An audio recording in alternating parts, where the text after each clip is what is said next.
వరద తగ్గుముఖం పట్టిన తర్వాత ఇప్పుడు అసలు కష్టాలు. చేతిలో డబ్బులు ఉండవు.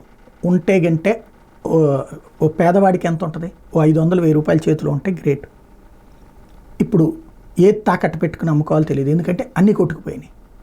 రెండవది మధ్యతరగతి కట్టు బట్టలతో రోడ్డు మీదకి వచ్చారు. ఇప్పుడు ఒంటి మీద బట్టలతో తప్ప లేక ఇబ్బంది పడేవాళ్ళు బోల్డ్ అంతమంది.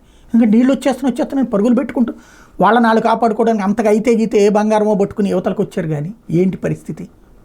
ఇప్పుడు అవన్నీ బురద నీళ్లతో ఉండిపోతాయి, బురదతో ఉండిపోతాయి. ఇళ్లలో పురుగులు ఉంటాయి, పాములు ఉంటాయి, తేళ్ళు ఉంటాయి, అన్ని డ్రైనేజ్ సిస్టమ్స్ అన్నీ పాడైపోయి ఉంటాయి. ఇప్పుడు అదొక పెద్ద నరకం. నెంబర్ 1. నెంబర్ 2 వచ్చేటప్పటికి వాహనాలు లేవు. ఇప్పుడు ఏ ఓలాలు పనిచేయవు అక్కడ. ఇప్పుడు వాహనాలు లేవు. వాహనాలు వీళ్ళవన్నీ ఇళ్ల ముందు పెట్టుకున్న వాహనాలు కొట్టుకుపోయినాయి. ఇప్పుడు ఆ వాహనాల కోసం ఎత్తుక్కుంటున్నారు. కొట్టుకుపోయి ఎక్కడికి పోయినాయి అని నేను మొన్ననే విజువల్స్ చూపించా. కొన్ని వాహనాలు ఎట్ట కొట్టుకొచ్చినాయి హైవే మీద కన్నా. కాబట్టి పెను విపత్తు అన్నటువంటిది దూరంగా కూర్చుని మాట్లాడేవాడు వేరు, స్పాట్లో విషయం ఏంటని గ్రహించేవాడు, లేదా వాటి మీద అనుభవం అవగాహన ఉండాలి.